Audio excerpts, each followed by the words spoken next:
Thank you very much, Sid, Olga, for the invitation. It's a pleasure. It's also my first physical talk after my first few lectures this semester.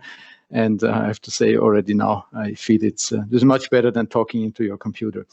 So it's a pleasure to be talking about some joint work I did over the last couple of years with Dennis Elbrechter, who is a postdoc in my group. He was Philip Gross's PhD student from Vienna. Philip was here in the math department. He's a professor in Vienna. Gita Kotinyuk from LMU. Dmitro Perekrestenko, who was my PhD student, just graduated, and Philip Peterson, who is also in Vienna in the math department. And this is about limits of deep neural network learning. And what I would like to convince you of is that there are limits, but almost no limits. All right, but let's get started after the coffee break to get you going. Maybe you can help me a little bit annotate these images. This is something neural networks can do, so surely you can do it also. So any suggestions who this lady and this gentleman are? It's at least three of them. There should be people in the room that recognize them. So one of them was at ETH. Isn't this Neumann? Yes. Excellent. We have No. Rüdiger. No. No. Say, correct nationality, but sorry. Yeah, von Neumann. It said, yeah. This gentleman here, and here. Yes, Kurt Gödel, yes. Yeah, and then forget, stop thinking science now, think music. This gentleman here. No? Any classical music practitioners or aficionados? No? Okay, I'll help you. It's Herbert von Karajan. And the lady? That would be Elena Garancha. Okay, good. But so you think you're off the hook now, right? No, but we'll continue. I will be talking about math later on. Can you help me annotate this image? And let's stay with music. Any ideas? So neural networks can do that. They can annotate this image. Any ideas who this gentleman is? Yes, of course. Yeah, excellent. Very good. There are flowers, yes. Very good. So who conducts in front of flowers in a golden hall? Which concert would it be? Yeah. Yes, of course. Probably the most famous classical music concert, broadcast once a year to the whole world. No, January 1st. New Year's concert. But the gentleman, he was voted one of the most eminent conductors of the 20th century, and I think he is or was actually. But everything he ever conducted, you can find on 11 CDs, as opposed to Herbert von Karajan, who has lots of stuff. So this is Carlos Kleiber. If you don't know him, I recommend checking him out. He published very little, but whatever he published is absolutely high quality. Conducting which orchestra? What do you think? That should be clear by now. Isn't it the Vienna one? Yes, of course. Yeah. I had to. I couldn't help. New Year's concert, right? And actually, I can prove that from the picture you can infer the year. So Kleiber conducted it twice, and so how? Maybe you can just help me. How would you be able, from the picture, to infer the year? Not by the color of his tie. No, you mentioned the flowers. The flower bouquet is uniquely, there's a projection to the year. So this was actually 1989. Okay, good. So let's stop with that and do some math. And let's talk about neural networks. So what I would like to do is, I would like to tell you a little bit about a viewpoint of neural networks as function encoders, and a relationship to Kolmogorov metric entropy, and some approximation theoretic limits of neural networks. And the main theme is, what kinds of function classes can neural networks learn? And then, of course, you will say, well, we have the universal approximation theorem, every continuous function, and we're done, right? But it's not that easy, so I would like to refine that viewpoint a little bit. So here's some notation. I mean, neural network is a concatenation of affine transformations and nonlinearities. And the nonlinearity we use is the rectified linear unit. So it's 0 for negative arguments and x for positive arguments. The key parameters that we need is the depth of the network, so L, the number of layers, the connectivity, the total number of non-zero parameters in all those affine transformations, and the width of the network is here, for example, the width would be equal to 5. So those are the parameters we're dealing with. But mostly it's the connectivity we're interested in. And so the idea is somehow this connectivity would measure the complexity of the network. Not quite, but you will see later what I mean. All right, so what I would like to present you with is a theory that I like to call Kolmogorov-Donoho rate distortion theory. Kolmogorov because it relates to metric entropy, which is a quantity that is quite widely used in approximation theory. And Donoho because David Donoho put it into an encoding, decoding kind of rate distortion framework, everything deterministic, so no probabilistic viewpoint here. And we are interested in encoding function classes. Think of this function class. It's a compact set C in some ambient space. Think of it as your hypothesis class. So you want to learn a function out of a hypothesis class. And then we are going to ask the following question. If this hypothesis class is a certain complexity, and complexity will be measured in terms of metric entropy, and I want to learn functions from that hypothesis class, and I'm interested in the worst case error. So it's a min-max kind of thing, and we will see in a second the formal definition. How complex do neural networks have to be that learn functions from this function class? And in fact, which function classes can neural networks learn optimally, meaning at the Kolmogorov limit? So that's the question we're going to ask. So we're going to look at encoders that take elements from your compact C onto bit strings. So these are sequences of length L of zeros and ones, and decoders. The decoder, when presented with a bit string of length L, maps back to a function from the ambient space. Good. So when you have learned your network, you have the topology and you have non-zero weights, and we'll actually look at quantized weights, but more on that in a second. Then the network represents a function. So it encodes the function. The function is encoded in the topology, in the connections, and in the weights of the network. And what we are interested in is the minimum length of the bit string that we need if we have the soup over our hypothesis class of the reconstruction error. So E is the encoder. So you encode F and then you decode it, and then you compare it to your original F, and then you have an error of at most epsilon. So the question is, how long does the bit string have to be, at least if we want this uniform error to be less or equal than epsilon? And we're going to quantify the length of this bit string by looking at an exponent. So you will see that for most interesting function classes, the order of growth of the length of this bit string is epsilon to the minus some exponent, and we are going to take 1 over gamma. So it's this gamma that we're interested in. And so just, to develop some intuition, a larger gamma gives us a smaller growth rate and smaller memory requirements for storing signals. So larger gamma is better. The larger gamma, the better it is. And this is Kolmogorov's gamma, essentially. So that's the metric entropy limit we are going to be interested in. So as I said, we're going to look at networks as encoders. We encode functions into network topology, so which connections are present and which are absent. And we're going to look at quantized weights. Why are we going to look at quantized weights? Because you cannot process real numbers with your computers. There is no way, because you would need infinite many bits, and your computer has a finite resolution, and you are going to work with finite resolution weights in practice.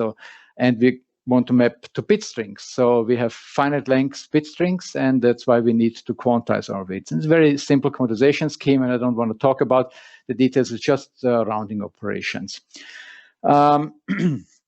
So here is the definition of the best M-weight approximation rate idea. So Donoho developed this rate distortion framework for the approximation of functions in dictionaries. So what is a dictionary? A wavelet dictionary, a Heisenberg dictionary, and a structured set of functions.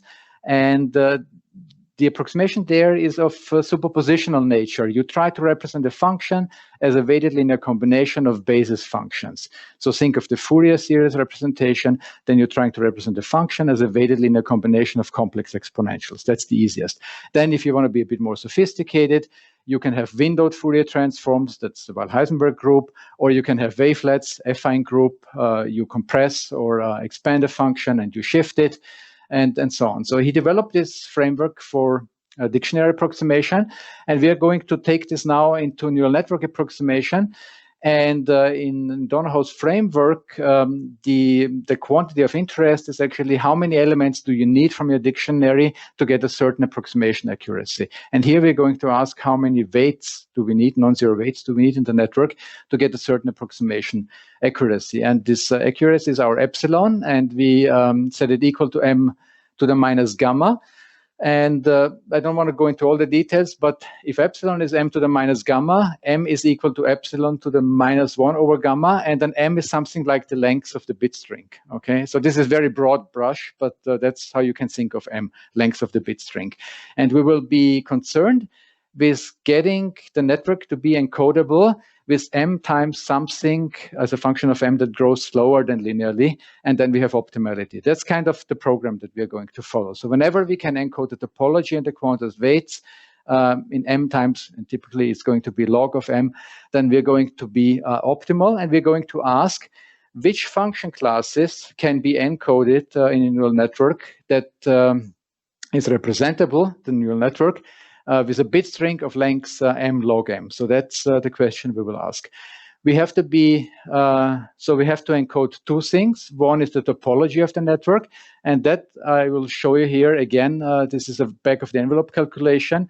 This is actually very easily seen that the topology is encodable in m order m log m bits. How? Well, if you have a network of depth L, with W, then this is the maximum number of non-zero weights. Why? Well, in each affine transformation, you have an A matrix and a B vector, and the A matrix has at most W squared entries. This is the width of the network, and the B vector has at most W entries, and then you have L layers, and that's it, right? So L cannot scale faster than m if m is the connectivity. If you have a completely thin network, then L is proportional to m. If you have a shallow wide network, then W is proportional to m. So L can be at most m, W can be at most m. So we have order m cubed possibilities for the locations of our m non-zero weights. So now, if you have to encode the topology of the network, meaning where are the non-zero connections present, you have to encode the locations of m non-zero weights, and you have a total of m cubed possibilities. So the number of bits you need to encode this is log m cubed choose m. And this is order m log m. Okay, topology is easy. The quantized weights, by the way, yeah, so the depth and the width and so on. Again, this is at most m. So it's obviously encodable in m log m bits, actually m. And n k, the different numbers of nodes in the layers, is at most m in each layer, and we have at most m layers. So it's going to be m log m. The quantized weights, you have to impose a condition, namely that the weights grow no faster than polynomial in m. So this pi is a polynomial. And that you can actually show that doesn't come at the loss of optimality with respect to, in the end, you will see essentially any function class. So this is now a kind of an effective best m weight approximation rate, where we restrict ourselves to networks that have to satisfy this condition. The weights grow at most polynomial in m, and the depth grows at most logarithmic in m. So we're looking at a smaller class of networks, but it turns out that, as I said, doesn't come at a loss of generality. And we're looking at the optimal exponent, the fastest decay rate we can get for the approximation error as a function of the connectivity. So that's gamma neural network star effective of C. And the question we're going to ask is, obviously, this is quite easy to show. This will be upper bounded by Kolmogorov's gamma for which classes of functions. So this is a fundamental quantity of the function class. For which classes of functions do neural networks give us Kolmogorov optimal approximation? Is this structure, affine transformations, nonlinearities, and so on and so forth?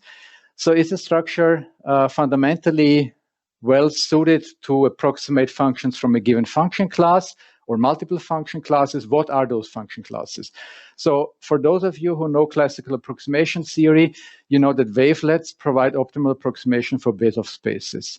Then you've heard maybe about modulation spaces and Heisenberg frames being optimal pairs and so on. And we're going to ask the analogous question, what are the function classes that are the optimum fit in the Kolmogorov sense for neural networks? So here is a list of what is available in the literature in terms of dictionary approximation, as I said. So you have Bezoff spaces work well with wavelets. And so this is the corresponding gamma coefficient. This is S. This is an order of the Bezoff space. In square brackets is actually what happens if you mismatch Bezoff spaces by trying to expand functions into Fourier series, then you get strictly Wirth coefficient of S minus 1/2. Then modulation spaces, they work optimally with Wilson or Heisenberg basis. You get the optimal coefficient or exponent, sorry. And then you have other pairs, and it's wavelet or Fourier most of the time. And you can continue, and there is actually quite some literature on this.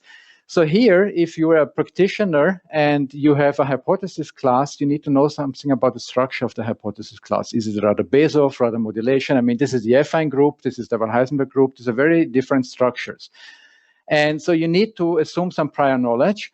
And the question is now for neural networks, which of those function classes do they approximate well? And the answer is, I'm not even going to give you a theorem, is anything you can find here, plus many others. So the bottom line is this one structure, concatenation of affine transformations and nonlinearities, gives you the optimal exponent for all these. And you don't have to match your dictionary to the function class. You have the function class, you have the Gini training algorithm that we don't know, and I'm not telling you because I don't know it. So we assume that we have the optimal training algorithm. We assume we know the function fully, so we don't learn from sampled data. Okay, so I just shave off these two things, just asking this fundamental question. But the bottom line is that there's one structure that actually optimally approximates all this. And the proof is based on what we call a transference principle that shows that everything you can approximate Kolmogorov optimally with superpositional structures, you can do with neural networks as well. But you can also show that you cannot go the other way around. Okay, so then leads to the final question we ask. Is there anything that neural networks can do that was not known to be doable with classical methods? I mean, besides the fact that they're universally Kolmogorov optimal. And there are actually two functions that we looked at, and now this is individual function approximation. Before I looked at the approximation of function classes. That's why we had polynomial decay of the error in the connectivity, so m to the minus gamma. Individual functions, actually, you can get exponential decay. And the question was for, you recognize the Weierstrass function, and there is a class of functions called oscillatory textures, Laurent Desmanet, 2007, if you're interested in the literature, that there were no known approximation methods that achieve exponential accuracy, meaning the approximation error decays exponentially in the number of parameters in the approximant. In our case, this would be the connectivity. So these functions are hard to approximate. And then it is actually a matter of a few lines showing that deep neural networks can actually approximate both these functions with exponential accuracy. And the one result that we had in the Weierstrass function was recently generalized by Dobshi, Devor, and Hanin to more general fractals. And you kind of see immediately how this goes if you have a fractal generated by an iterated function system, linear transformation. Identity you can write with ReLU, rho of x minus rho of minus x, and you keep going. So anything that has this compositional structure can be optimally approximated with a neural network. All right, so in summary, deep networks can solve hard approximation theoretic problems that were not known how to solve classically. They can approximate the wide variety of function classes optimally, and all that with one fixed structure. So if you have the Gini training algorithm, learning algorithm, and you have all the data available, then you just use this one structure and you're guaranteed to get the Kolmogorov optimum. On that note, thank you very much, and I'm happy to take questions. Thank you very much for this very precise and clear characterization. We have time for one question, if anyone has a question. Otherwise, I'll ask it. So, okay, so what is the limit then? Means you started with the limitation and you said that every function that we can, is it the limit that what engineers sometimes call as natural functions that we cannot represent as Bezoff functions or Sobolev functions or wavelet functions. What is the limit then from your perspective, if we can approximate everything? Right. So in individual function approximation, you can actually show that, I showed Weierstrass and oscillatory textures. And then there's all sorts of other functions. I mean, you start with the squaring function, the multiplication, polynomials, and so on. You have Stone-Weierstrass, every continuous function. All this you can do with exponential accuracy. So there's nothing there that I would say there is a limit. In function classes, so what we tried is all these structured sets for which Kolmogorov exponents are known. So you can now ask, well, what are the conditions I need on the function class to get Kolmogorov optimal approximation? So first of all, you need the elements in your dictionary to be representable in a neural network with exponential accuracy. Now, having said what I just said before, this is essentially any function you can find does that. And then you have a covering argument, and that's how you get from exponential to polynomial. And the question is now, can you take this covering argument, can you emulate that optimally with a neural network? And there, I haven't found a case where it did not work out. Okay, so that's kind of, maybe there are some crazy dictionaries or whatever, but we have many more than this, and there's wave packets and so on. But to have structure in there is just to be able to prove something. But in principle, when you have this, a dictionary of whatever functions exponentially approximable by a neural network, and you can take the covering argument to a neural network, which I haven't found a case where it fails, you're fine. But I cannot state it really as a theorem because it's a bit, it's hard to make it precise. Yeah. So thank you very much. We are sort of short of time, so we start with the second speaker almost immediately.